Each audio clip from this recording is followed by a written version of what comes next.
right, so we're here, we're talking a little bit about our RFID systems that we implement here at Granite Peak. All of our lifts run off of radio frequency identification, which basically is RFID.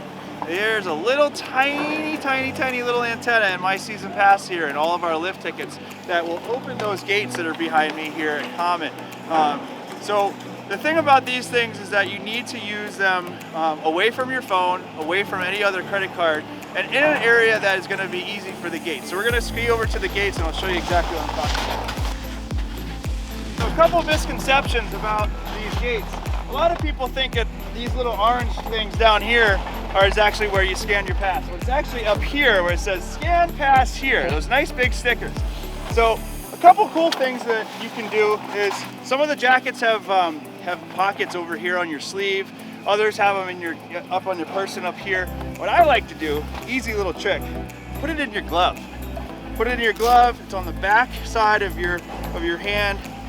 And all you need to do is then smack your glove right there and off you go.